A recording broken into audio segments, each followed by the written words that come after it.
And I'm just so glad to have everybody here.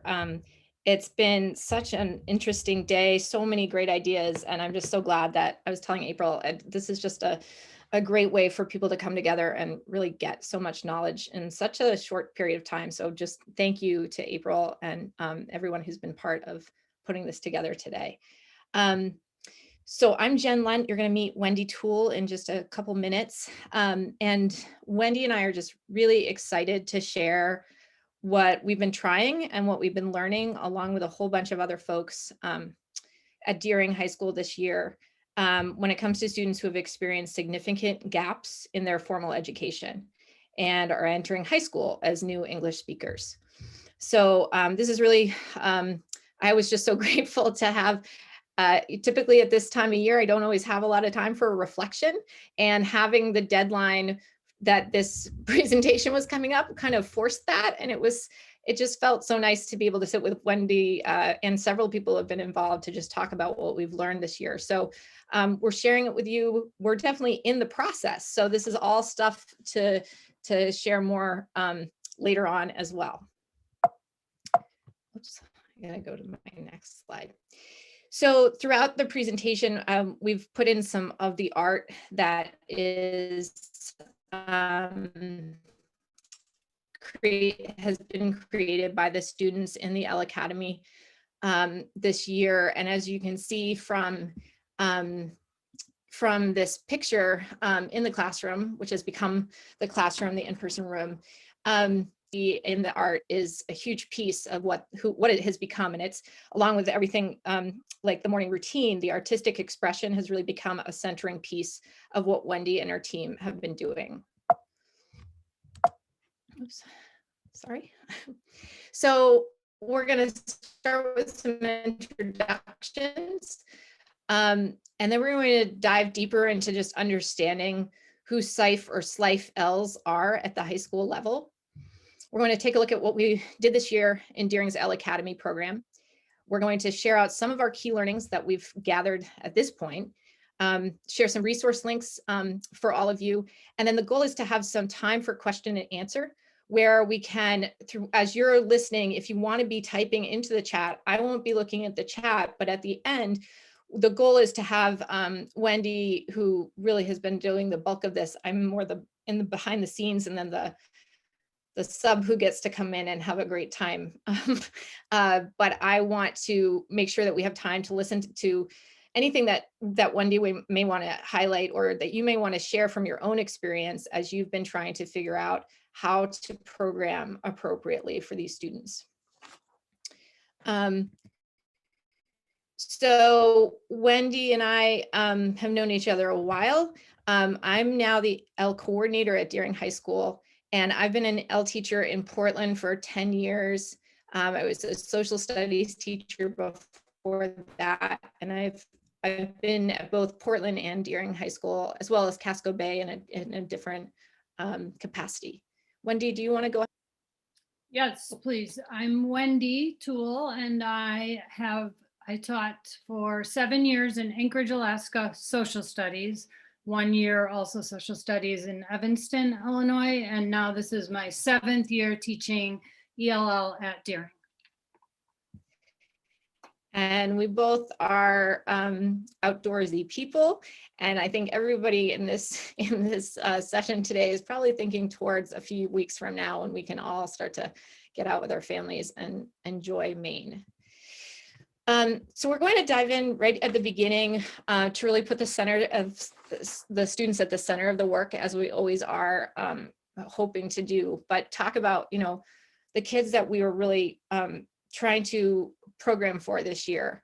And I'm going to start with Adelmo. These are all not their real names, and we're trying to preserve their anonymity. But we also want to highlight the students so that we can get a sense of who we're talking about. And I was just saying in the last session with Maureen Fox, like how helpful it is for us as when we're trying to talk with colleagues, to have students that we can talk about as case studies, or people that we can sort of highlight as the big learning times for ourselves. And so Adelmo is someone that I'm highlighting. He's 17. He's in grade 10 at Deering. He's a Spanish and Quiche speaker. He's an extremely motivated, independent, unbelievably resourceful guy. He's currently living with his older brother, and his older brother is supporting him 100%, not just financially, but emotionally as well, on really focusing on school. And like when they met to decide to enroll, one of the first things his brother said was his job is 100% school. That's what Adelma's here to do. And when he chose to enroll in ELL Academy, when he enrolled at Deering in December, we right away, with a partnership with our parent community specialists and our interpreters, were aware that he had had extremely inconsistent schooling from age 6 to 11. It was hard for him to pinpoint years where he had a full experience in school, and oftentimes school was once or twice a month throughout most of his childhood. He had begun working full-time at age 11 in the fields. And so he really had a long time away from anything in classroom setting.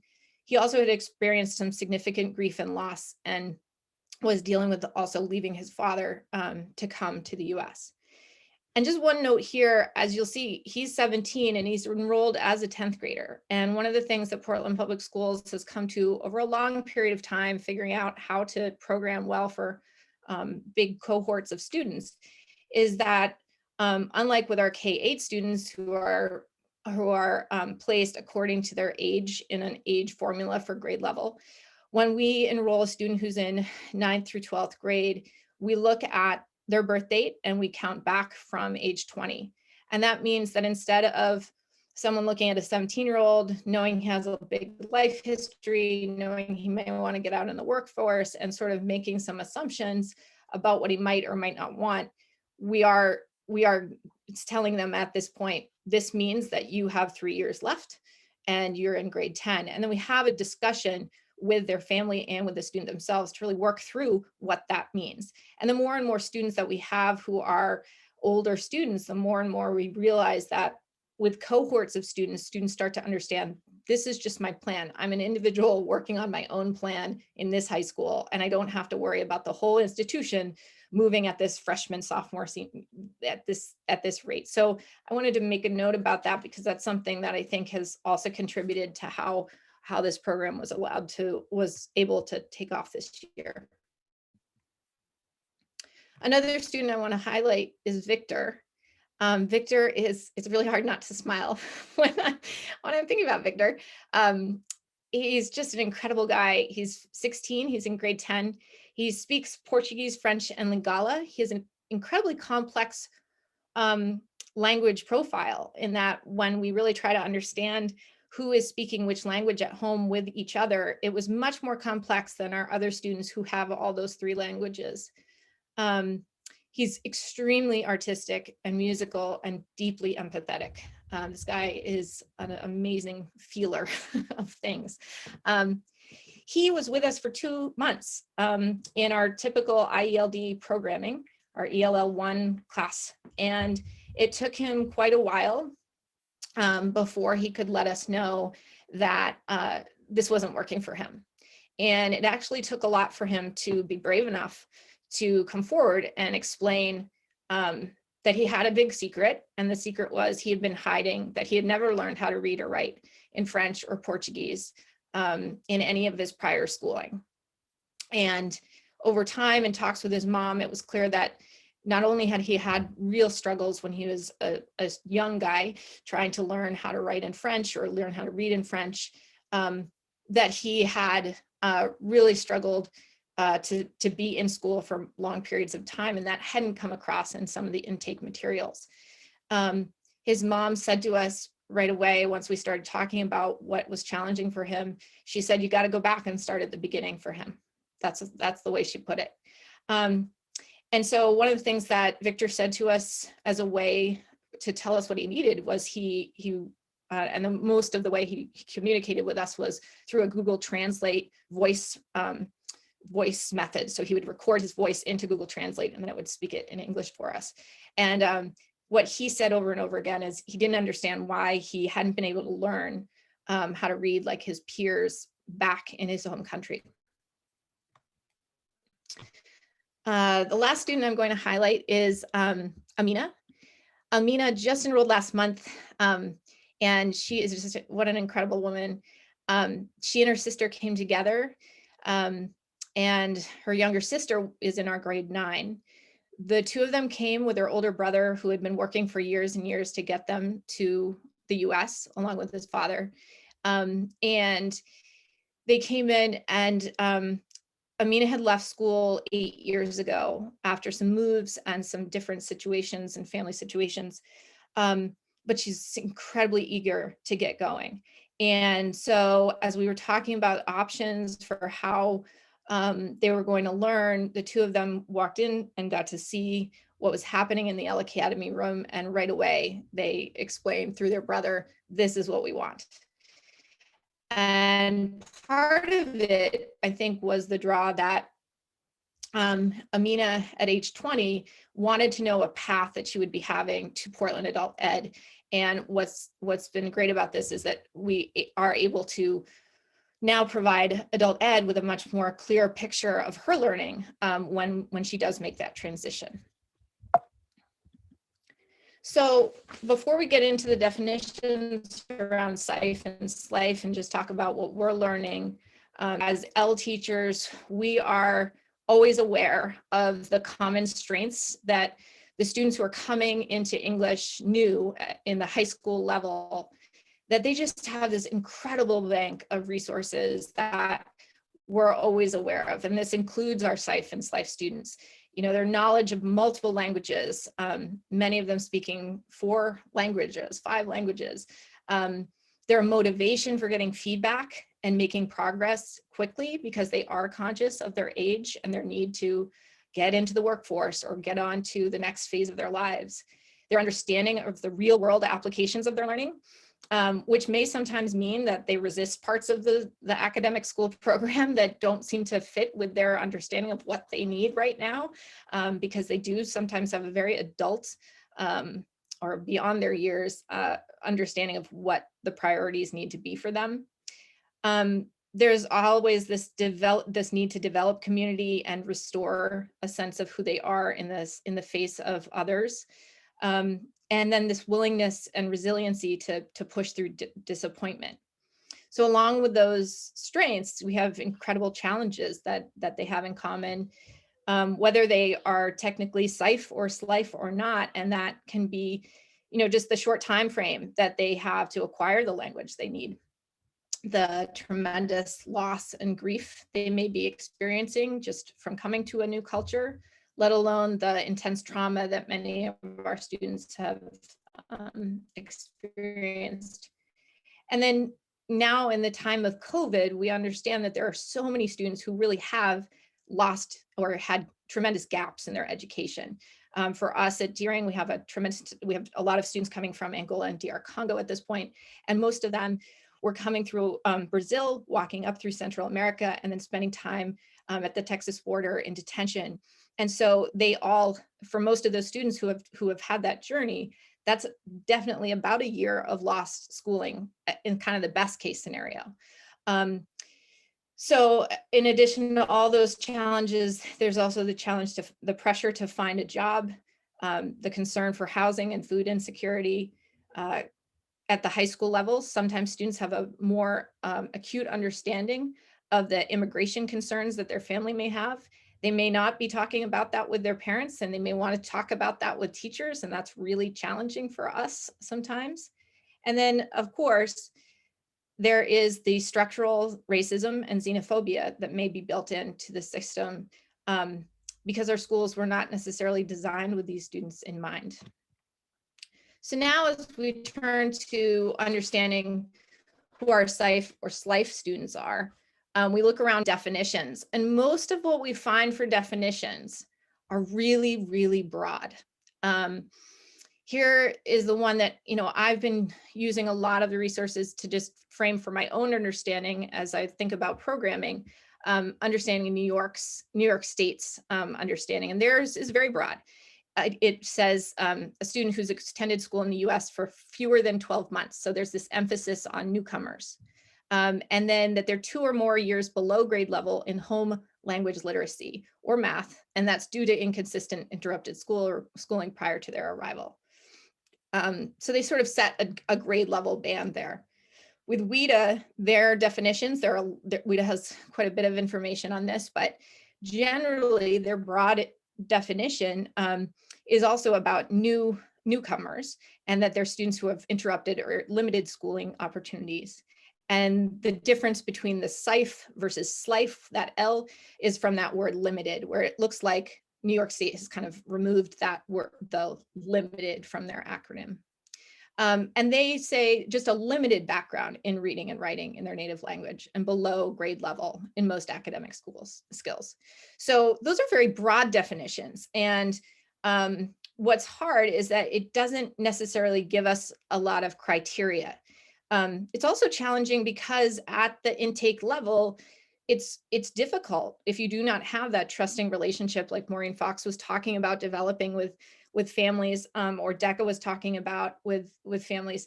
It may take a while before families are ready to explain the full nature of how much schooling their student may have lost in the past. So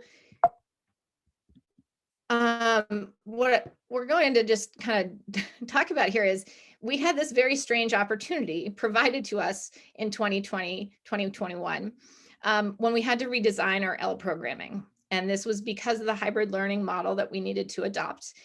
And we didn't want to, we knew we had to stretch our resources in an entirely new way. And ELL teachers, everybody in this call is really, really good at that. But we were also really, really concerned about not burning out our small group of ELL teachers. And we knew what did that in the past.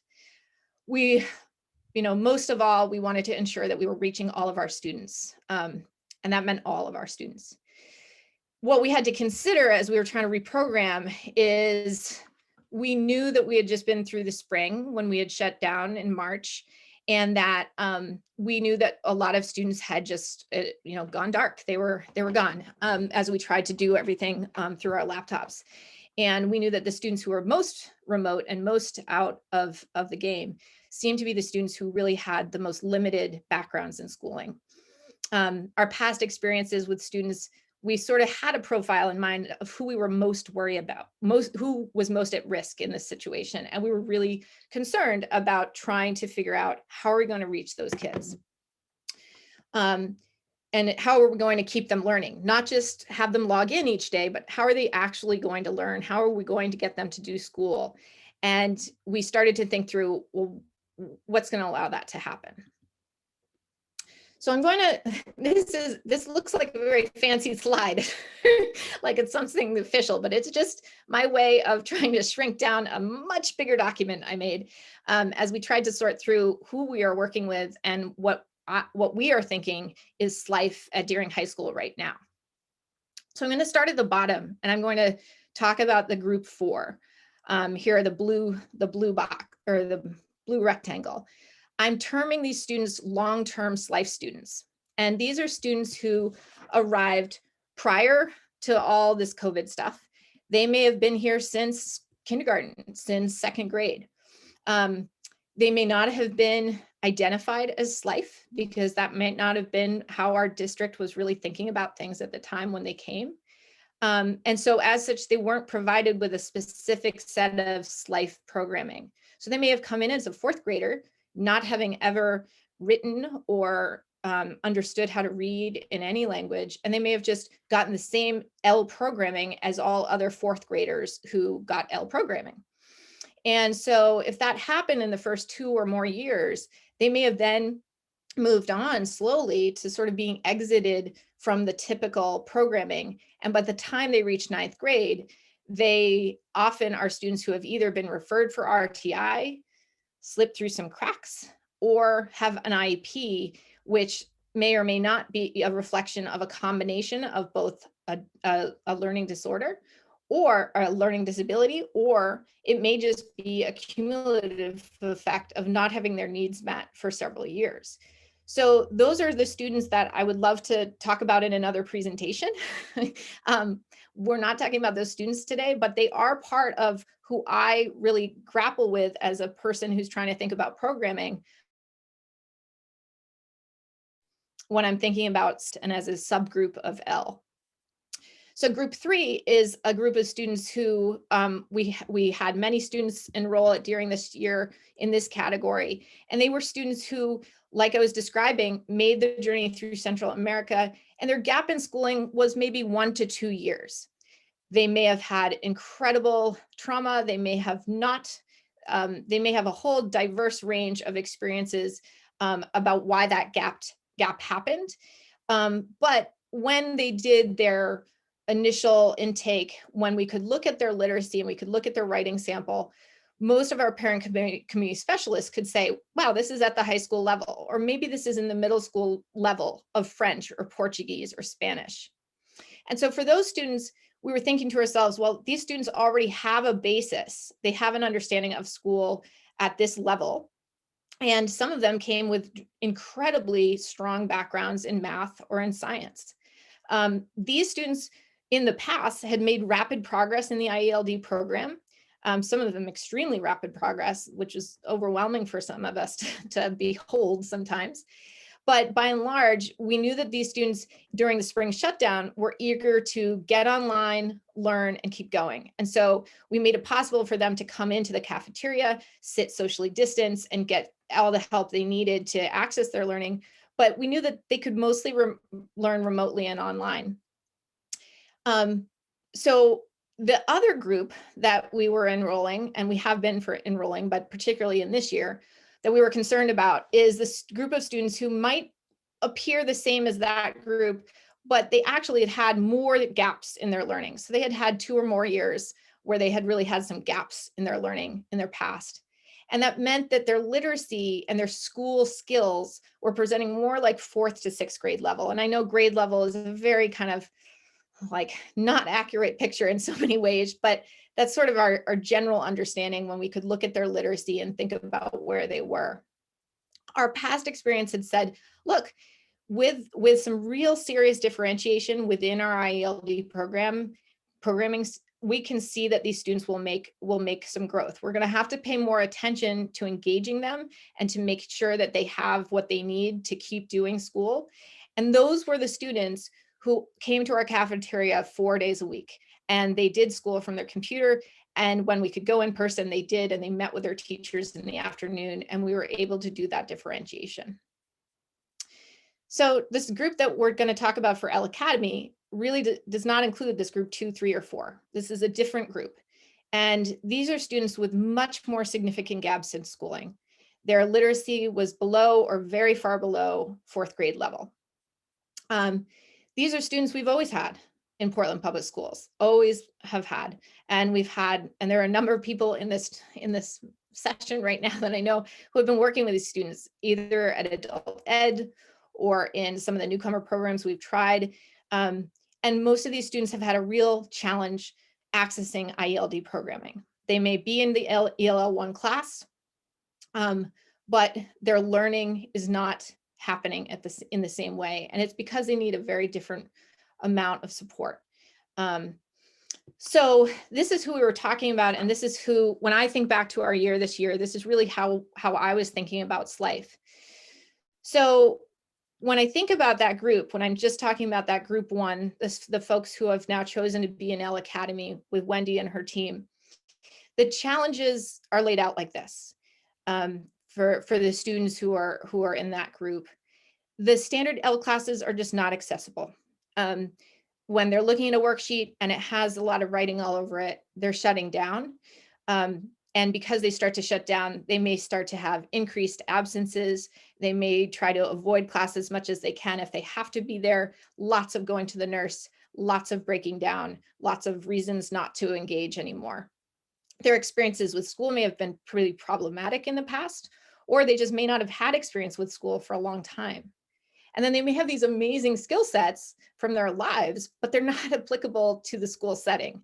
And they're concerned with what I have to bring to the table. How are people going to notice that if the only ways we can express ourselves are on these worksheets or talking out in class, and I don't know what's going on? How am I going to show myself as a person who deserves to be here? And then they have a history of many moves. So they've been moving a lot. They're very conscious that things may be very temporary, and therefore they may not be willing to, buy in if it's a series of many teachers that they move between all throughout the day. And then we also know that there is sort of a correlation here between these students having more trauma and more mental health needs than many of our students in the other IELD classes. We definitely see that. And lastly, just the idea of identity integration as a challenge for these students. The idea that maybe they haven't been in school in a long time, they're trying to think about themselves as a student.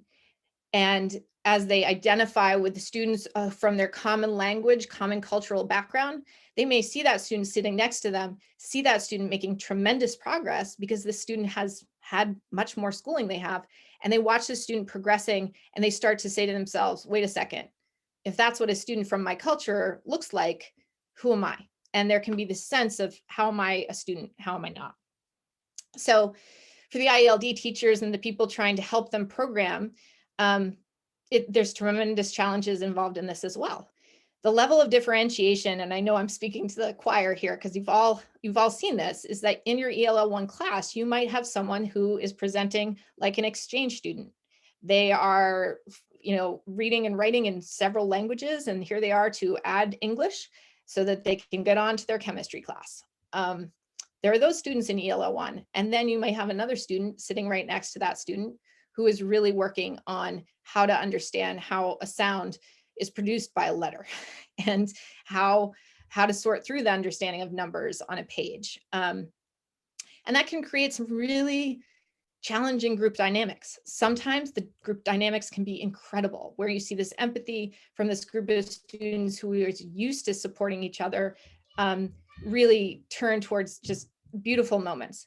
But it can also be really difficult because the teacher at the front of the room is trying to figure out, how do I shift my instructional focus from this student who has this set of needs and not constantly just be sitting with a student who I know as a professional needs the most out of all the students in this room.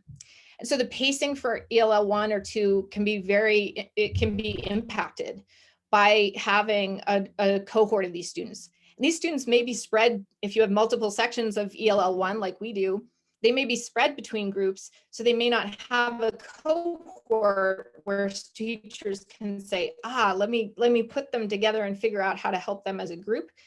And so if you're not identifying them, you're not noticing this is what we could be doing for programming, and you're not able to be as creative because you're just thinking about your group of students and the wide range you have.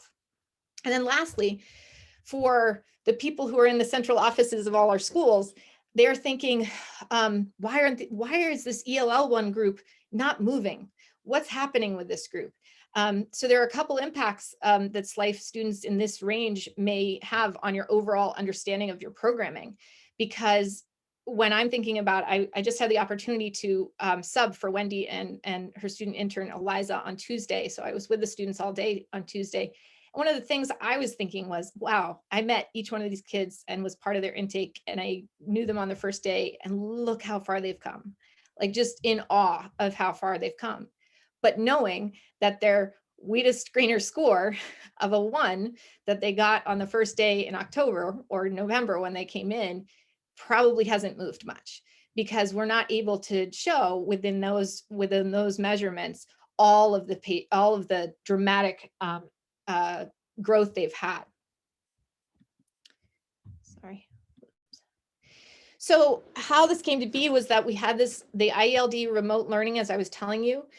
We also had the opportunity with our CARES funding to not hire a whole bunch of new L teachers, but to hire some building aides and subs who we were so incredibly fortunate to have. So we had a USM intern who really became a collaborator with Wendy. We had building aides who were graduates from Deering, who had language-rich backgrounds that could help us, and they were now in college and so excited to help. We had people who had been laid off because of the pandemic who jumped in and were so excited to be of use during this time. And then most importantly, we had the district and the school support to set up a program that they knew was going to have a very different student-teacher ratio than many other classes in the school, and a real sense that SLIFE is something we need to program for. And lastly, we were doing a very different intake process at Deering, where I was doing much more in-depth interviews with students and understanding a lot more right at the beginning about their whole picture of their schooling before coming to Deering. And we did this because we resorted our resources so that I was taking on the coordinator role and allowing the teachers to focus completely on instruction and not and really have the time to do those long-term interviews with them. So what it became in their school year was a self-contained full-day program. And because of the way Portland set up its hybrid learning, ELL students were able to come in 4 days a week. And so we decided early on that while technology would be part of their day, it wasn't going to be the way that we reached them. And we were expecting students to come in person. It's a program focusing on emerging literacy and numeracy. And that is very clear in how we're describing it to the rest of the school and to the district as a whole. It's currently staffed by one teacher, then we have one USM intern, and then depending on the day, we will pull in the building aides or building subs and be able to run some of the small group work that Wendy sets up. And then another part that was so essential, and again, allowed us to do this because we had Zoom and all these other tools this year, was we were able to get some great consultation help from the folks at Portland Adult Ed, and her names of Allison Perkins, who I think is in this, and Kate Butler, people who have had real experience working on working with emerging readers at the adult ed space. And we wanted to really get some of their expertise right into the room. And so we've been able to pull some PD, but we want a lot more. And the students who are in the program right now, it started with 4 students, and we kind of knew there would be more, but we didn't know. And we weren't sure exactly what we were building at the beginning. But now it's 15 students. Stable, sorry about that. They are Spanish and Quiche speakers. There's 7 of those students, and Spanish is often the language of the room because the 5 French, Lingala, Portuguese speakers picked up a lot of Spanish when they were on their journeys. And then 3 Somali Arabic speakers. The emphasis in the instruction is on beginning English vocabulary and on sound letter recognition. And now many of those students who started with that sound letter recognition with some of the Wilson reading tools and really building their vocabulary, they're really now in the emerging reading world. They're reading texts, they're discussing texts. It's been pretty amazing to watch what's happened. There's a ton of projects like this one that you're seeing here, Victor's work, where the word and the image are part of the art. And this is just a huge part of the day where art is something that is always around them at the time for the day where that comes up in the schedule. And it's something they're working on all the time. Sometimes it's a longer project, sometimes it's a very short project, but it's often incorporating word, identity, and image. And then mindfulness and empathy as a instructional focus, a real emphasis and an intentional, explicit teaching around mindfulness and empathy. And then, like I said, artistic expression and identity development.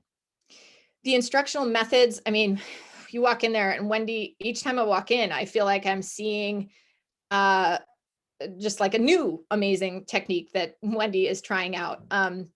So there's some whole group work, but there's a lot of small group work. And what's so cool is to watch the co-learning that's happening across languages, and students having sort of big aha moments about how prepositions in English don't work the same way as they do in Spanish. And that's not quite how they work in Portuguese either.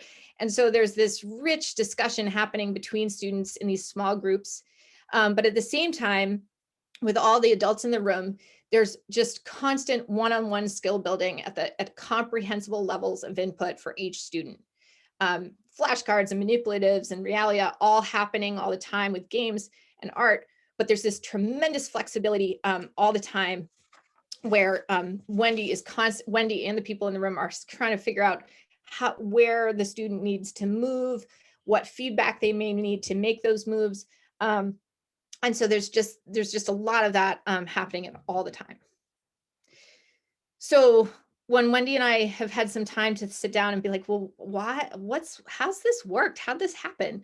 And what can we learn from this, not just for this, but for all the work that we do at Deering with our ELLs? What can we help the district learn, K-12? And what we would say, these are some of our key learnings, is that we had to keep trying out what would work. But I think that when I see what Wendy's done, it's so centered in community building and having students feel a real authentic sense that they belong and that they're bought in. On the day I was subbing, Adelmo, the student that we had here that I had earlier, he arrived later in the day than he probably should have. And it meant it was a perfect attendance day. And they have a list of perfect attendance days on the board, and everyone in the room immediately was thrilled that he had showed up because it meant a perfect attendance day. And there's such a sense of accomplishment for this group because they are a real community together. Starting the day with mindfulness exercises and really slowing down so that we're constantly thinking about trauma-informed practice. I know Wendy took part in our district's trauma-informed practice class this year, and many of our teachers have, but I think that's been an incredibly important part of what's going on there. Like I said, constantly thinking about how to make sure that the student's identity is integrated into what they're doing, and having them have a sense of themselves as a learner, as somebody who is making progress. And like I said, that constant assessment and feedback that's happening just all the time, nonstop, figuring out where kids are. We had a bizarre situation where we had building aids and building subs, and we're going to have to figure out how to make this work next year when we might not have so many adults in the classroom. We're getting creative, but we realized that was what moved the needle for these students. It takes tremendous resources. When I showed you that pyramid, this is the group that will take those resources in some way. They will need those resources. They will need social workers involved in their programming. They will need the help of special educators to consult and say, this is what we're seeing. What are we going to do? How should I handle this? Can you give me some feedback on how to do this? Whether or not you're staffing the programming ahead of time, preemptively with extra folks, these students will need extra folks from the school. So it is a way for us to start thinking, how do we proactively use our resources where they are needed most for the students who are most at risk for not completing their education, and move accordingly as an institution. Obviously, relationships are at the center. Individualized learning. We made this a large blocks of time so that Wendy is not having to deal with the students coming and going for different things. They're there and they can spend the time that they need to do what they need to do. They're not getting pulled in a lot of different directions to do different things within the institution. And there's sort of a carved out space for them to do what they need and let us know what they need. And then the pace is based on student readiness. It's not based on what we think the student should be doing at this stage, because we also know that the student is dealing with so many pieces of themselves coming together, that we want to make sure that the pace is based on where they are and be ready when they are to move ahead. Just lastly, the other impacts on the programming have been incredible. And I think this is the reason why I submitted this thing to say, April, I really want to talk about this program, was that it changed the rest of our ELL programming at Deering completely. ELL 1 is in a completely different place right now because these students are in a setting where they're getting what they need, and they're not sitting next to the student who is more like an exchange student in many of their learning needs. And so those teachers have had a dramatically different year, not just because of COVID, but because they're able to think about their instructional focus differently. And because of that, those students who are in that pyramid of the 2 and the 3, those students who maybe they've missed some schooling of SLIFE, but they haven't missed, that much as our students in ELL Academy, those students are able to get a new level of focus on them. And then the students who are really moving very quickly are also getting a new layer of focus on them because this teacher is not getting pulled to try to figure out how they're going to differentiate. Attendance has been one of the biggest ahas for us. This was our group of students who had the most significant attendance issues in the past. Whether it was maybe just coming a few days a week to not showing for a month at a time. These were our students who were getting pulled in the direction of work instead of school most often. We have students now who are balancing jobs and doing this program. Their commitment to school is remarkable at this point. And I think it's just the shift in how they see themselves in the school setting. And then just for me as a program coordinator, I'm able to talk about programming.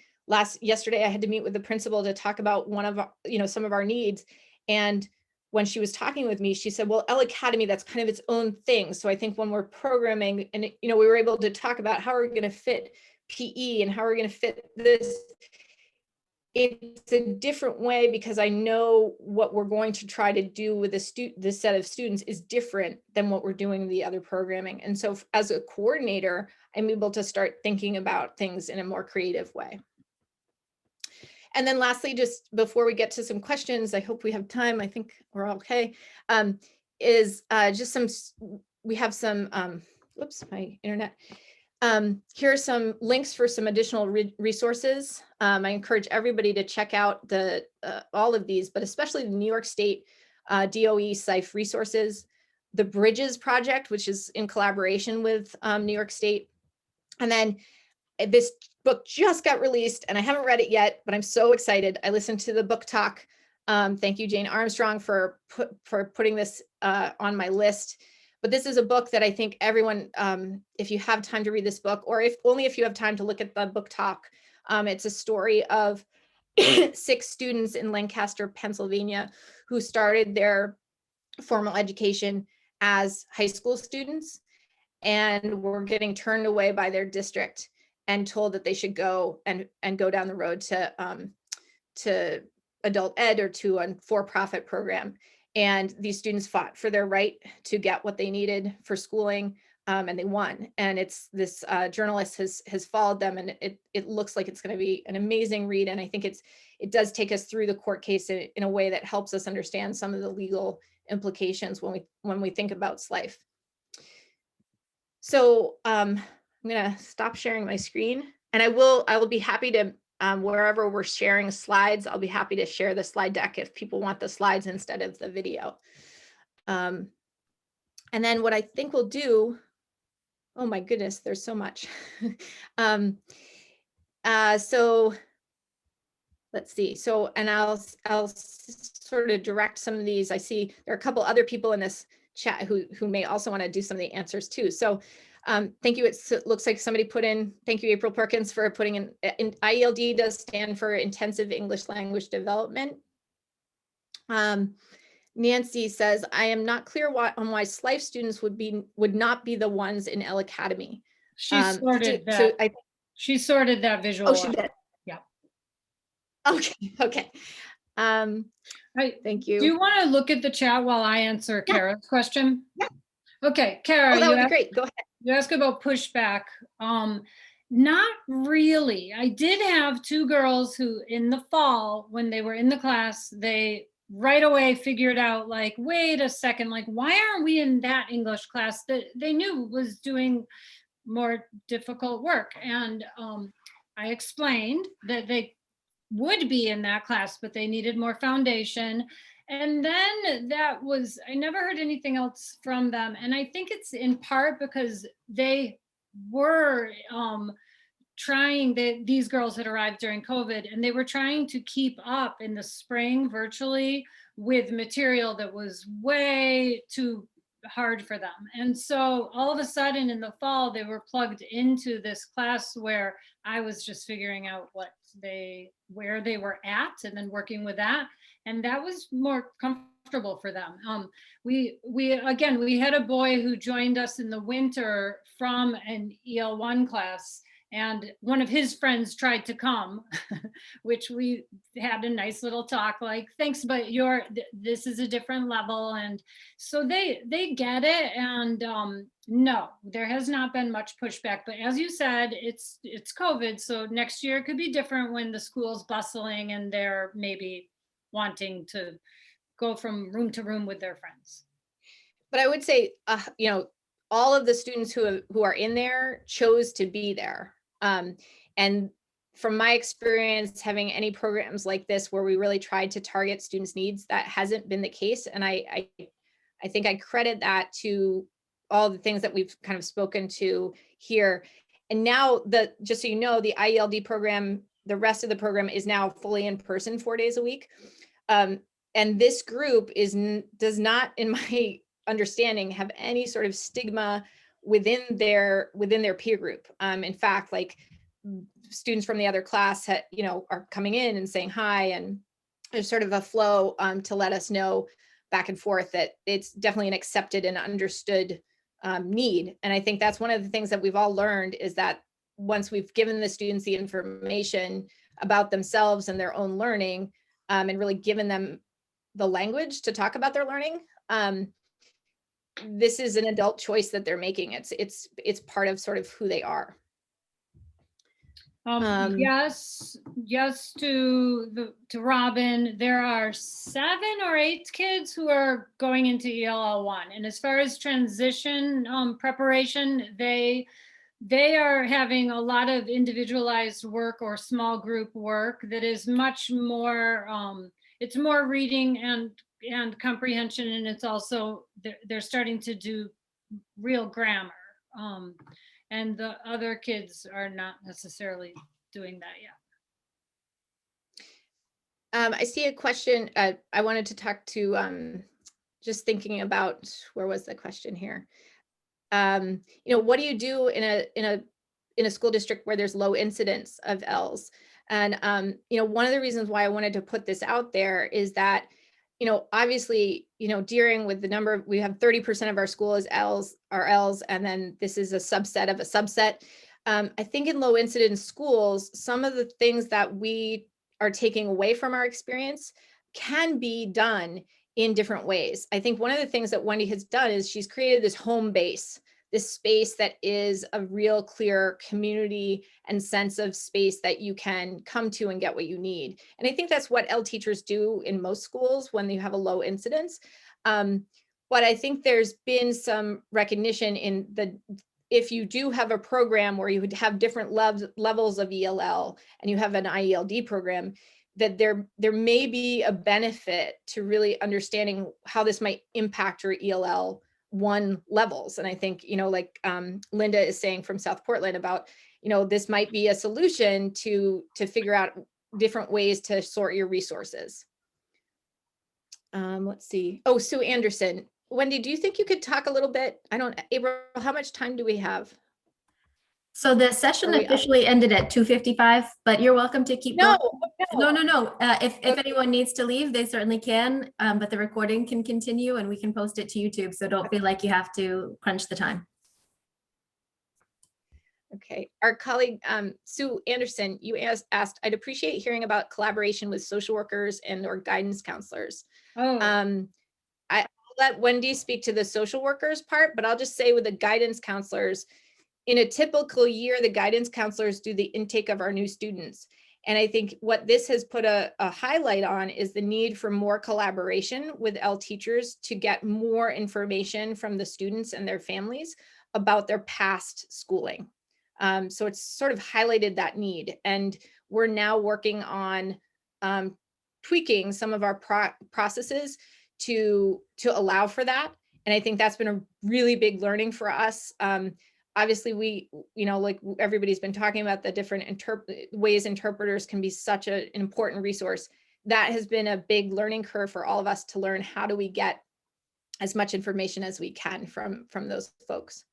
And Wendy, if you can talk to the way you've collaborated with social workers. the social workers at Deering, Melissa McStay and Bob Carroll, they're really good. And so we've been working very closely this year. They come in a lot to maybe pull a student for this or that. I talk to them a lot about lots and lots of problems that come up in class, whether it's conflict between kids or trouble at home or trouble processing past trauma. I talked to them, they coached me. They came in and did a lecture on mindfulness and helped me put together materials for thinking about how the brain works. They're fantastic. But yeah, they are they've worked very closely with all the kids in the class, some kids practically daily. Yeah. And I think we've really involved the nurse as well, because as we all know, trauma can show up in the body and ailments that come up. And if we're not sort of proactive in our relationship with the nurse to let her know about what we're seeing, students will, spend time in the nurse's office when they could be spending time with us if we're not meeting their needs in other ways. So communication with her has been important as well as with the people who just are in our hallways, who may not quite understand all the programming. We wanted to make sure that they understood that this group of students may really need a different type of interaction in the hallway, that these may have been the students who got alienated from different interactions with non-ELL teachers in the past. And we did some education at the beginning of the year to kind of help them understand who these students were and why they were in the building. And Linda, I'm really excited to work with you and Shauna and all the rest of the team in South Portland as we can kind of come out of our silo of COVID and work together and collaborate more, because they really are all our students, because they're moving from South Portland to Westbrook as they get housing. And it's been really exciting to talk with all of the folks in this group, as well as April and the folks at the DOE, to talk about what it means to start not just having a broad SLIFE definition, but to start talking about what SLIFE means for programming and what challenges it raises for schools with either high or low incidences. I want to make sure that we can let people go if they have other things to do. So I appreciate this opportunity to just reflect on this year, because I think it's not often when we can do that as teachers, and it's really been a pleasure to be able to do that. Is there another question that I've missed? Consider using the idea at the middle school level.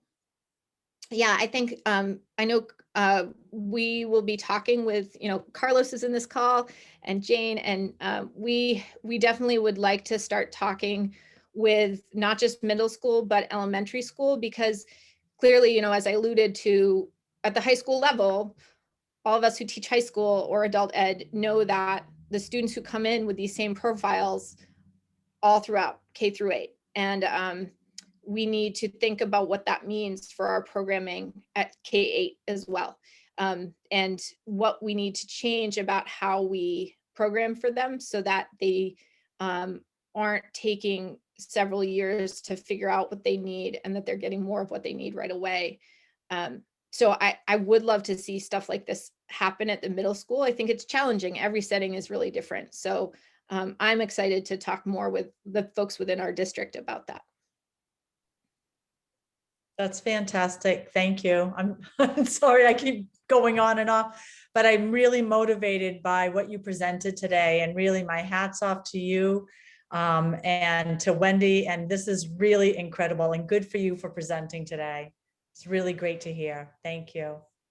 Well, I'm so glad it's useful. I know for so many people, this is the stuff that we rack our brains, like how do we come up with plans? And I know every school is so different. This is just what we did.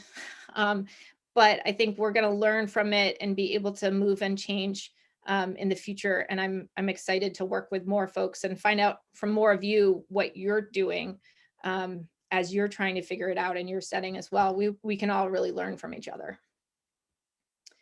Okay, April. And Wendy, is there any last thing you want to say? I don't think so. It's been a really great year. I think it's been so much fun falling into this community with these kids, and yeah, I really love them, and they come to school really excited to be there, and they're nice to each other, and it's just beautiful. Yeah.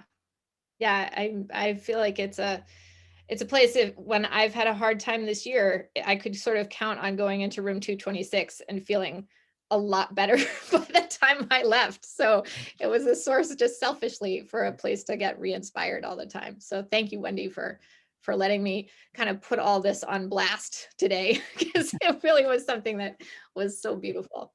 So thank you all so much for coming, and I hope you all get out in the sunshine and enjoy your springs. And thank you for all the work you're doing. Thank you.